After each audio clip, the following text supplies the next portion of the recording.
Todo mundo conhece 300. As falas marcantes, as cenas em câmera lenta, o grito This is Sparta! que virou meme antes mesmo dos memes existirem. Mas o que talvez você não saiba é que por trás de toda essa epicidade existe um universo de curiosidades, histórias bizarras e bastidores inesperados. Algumas coisas são verdadeiras, outras são pura invenção. E tem aquelas que ficam no meio do caminho, mas fazem sentido. Antes do filme 300, antes do sangue digital e dos peitorais esculpidos, havia um garoto de 6 anos assistindo a um filme. O filme era O Leão de Esparta, e o nome do garoto era Frank Miller.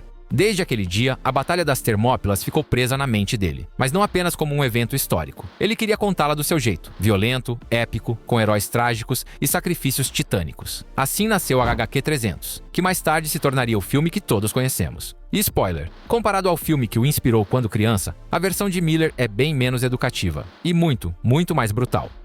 Zack Snyder pegou a HQ de Frank Miller, praticamente a xerocou, e usou como storyboard do filme, quadro por quadro, enquadramento por enquadramento. Um trabalho de precisão quase obsessiva. O resultado, cada cena é visualmente idêntica às páginas originais. Uma adaptação shot for shot que agradou tanto os fãs dos quadrinhos quanto os cinéfilos.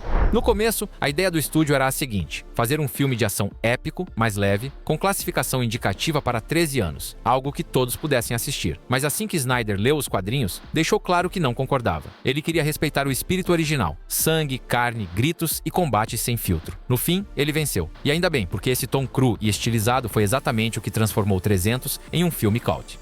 A Warner esperava faturar no máximo 70 milhões, algo como Sin City, e no fim, mais de 200 milhões nas bilheterias. É o que dá a confiar no diretor.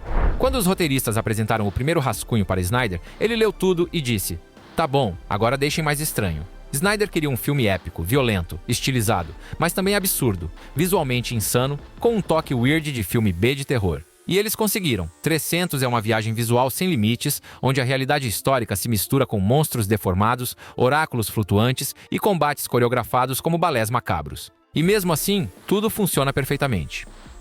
300 é um daqueles filmes que gerou muita polêmica, e em alguns países nem chegou a estrear no cinema. No Irã, por exemplo, foi oficialmente proibido. O motivo? A forma como os persas são retratados. Monstruosos, desumanos, babando, nada fiel à realidade histórica. Em especial, Xerxes, que no Irã é uma figura histórica venerada, foi transformado em uma criatura andrógena e perturbadora, quase um vilão de fantasia. A reação foi imediata. A mídia iraniana chegou a falar em guerra psicológica americana contra o Irã. Manchetes como "Hollywood declara guerra aos iranianos" rodaram o mundo. Uma coisa é certa: 300 causou impacto, até onde não foi exibido.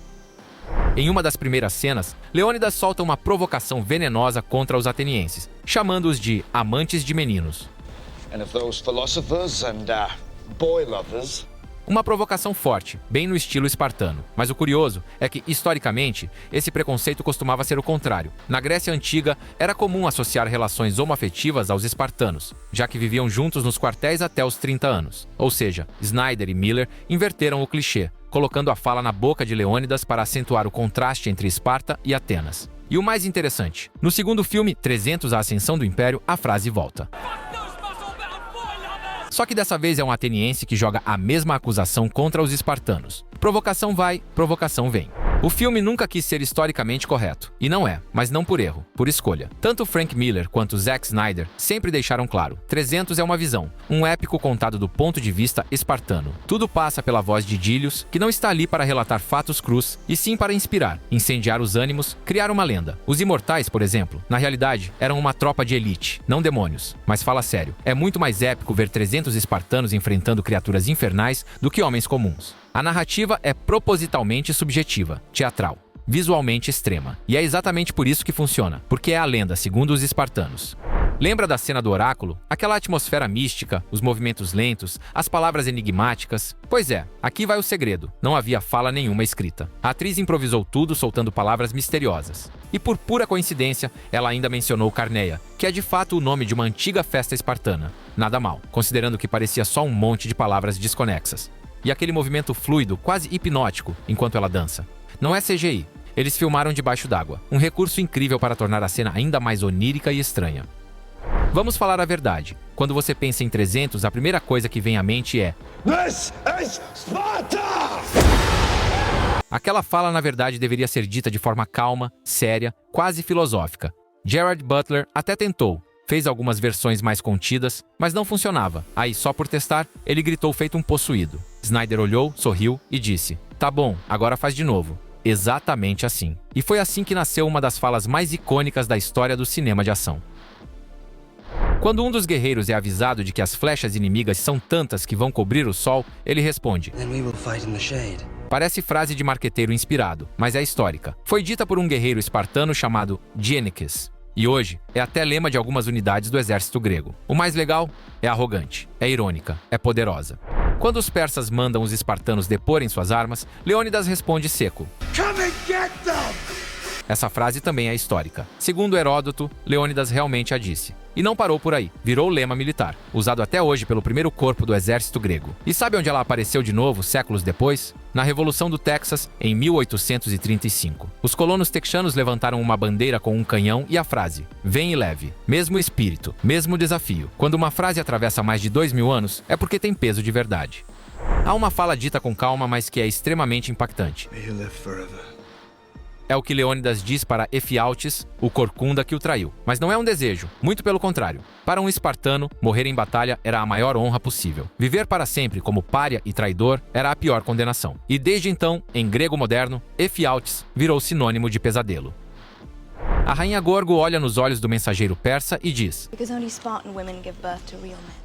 Essa frase é historicamente verdadeira, mas não foi dita em tão persa. Segundo Plutarco, Gorgo respondeu assim a uma mulher ateniense que perguntou: "Por que só as mulheres espartanas podem falar entre os homens?" Resposta direta, orgulhosa, cheia de fogo. Uma frase que, sozinha, resume toda a essência espartana.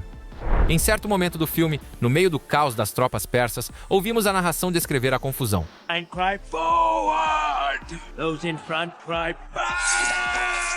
Essa é uma citação direta de um poema do século XIX, Horatius, escrito por Thomas Babington Macaulay.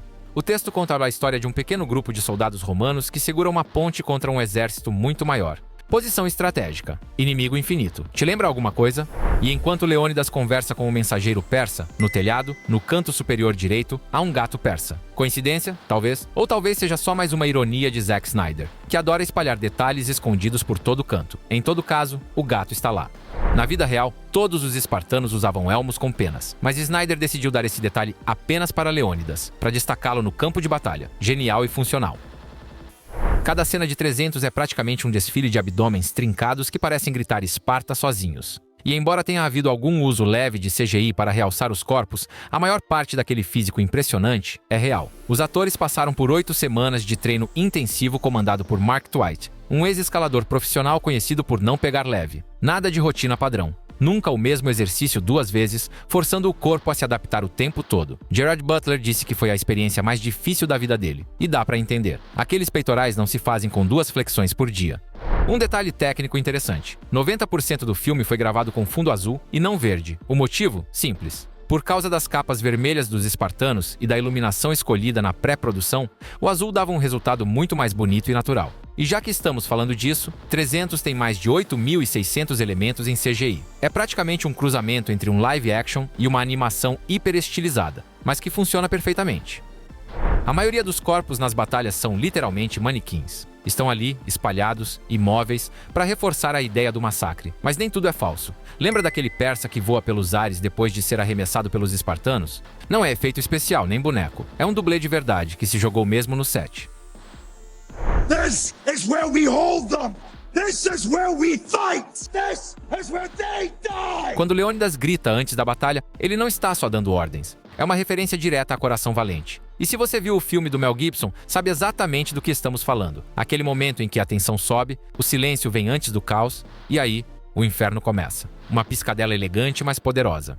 Tonight, we died in hell!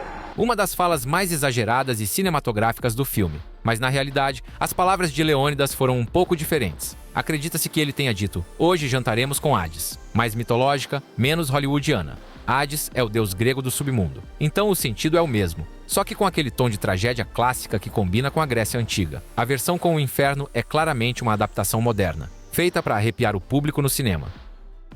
Quando os mensageiros persas chegam a Esparta para aquela famosa cena do poço, ao fundo dá para ver uma fonte decorada com a cabeça de um lobo. Esse detalhe não está ali por acaso. É uma homenagem à primeira vitória de Leônidas, quando enfrentou o lobo no desfiladeiro. Um callback visual elegante que conecta a formação do herói ao seu primeiro ato de rebeldia. A sacerdotisa dançante, envolta naquela atmosfera mística e em câmera lenta, tem um piercing na orelha. Um erro? Nem pensar. Snyder manteve de propósito, como um lembrete de que tudo o que vemos ali é uma versão mitificada da história, filtrada por uma visão épica e distorcida. Um piercing na Grécia Antiga. Surreal? Sim, e é por isso mesmo que funciona. Você notou que o pai de Leônidas no filme se parece bastante com ele? Não é coincidência. É interpretado por Tim Connolly, o dublê oficial de Gerard Butler. Um truque simples que funciona muito bem. E não para por aí. O pequeno Leônidas que aparece nos flashbacks é ninguém menos que o filho de Zack Snyder. Na lança de Efialtes está escrito Elf, o nome dele. Dá pra ver só com o vídeo pausado. Era uma marca técnica usada pelo time de CGI para identificar os objetos. Mas quando Snyder viu, falou: não, isso tá bom demais. Deixa. E pronto. Ficou no filme. Momento decisivo. A rainha mata o político que a traiu. E o que cai junto com ele? Moedas com o rosto de Xerxes gravado. Um easter egg bíblico poderoso. Judas, 30 moedas de prata, traição. Um subtexto fortíssimo, mas nunca dito de forma direta. Está tudo nos detalhes. Tem uma cena em que Leônidas carrega nos braços o único menino sobrevivente após o ataque dos persas. A composição da imagem lembra, com muita precisão, a Pietà de Michelangelo, um herói embalando a inocência perdida. Uma imagem profundamente simbólica. Nada de filme de herói genérico. Aqui, Snyder brinca com a arte clássica, literalmente.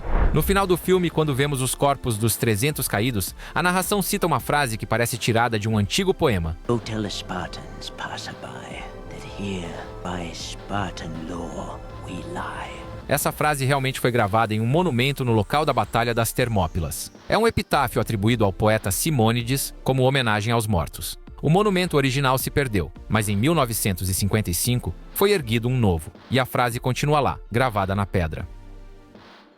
E aqui vai uma curiosidade surpreendente. Durante as filmagens, usaram apenas 7 litros de sangue falso. 7, em um filme que parece ter sido filmado dentro de um açougue. Todo o resto foi adicionado digitalmente. Isso permitiu a Snyder criar aquele visual estilizado, quase como uma HQ animada, onde até o sangue tem um brilho estético.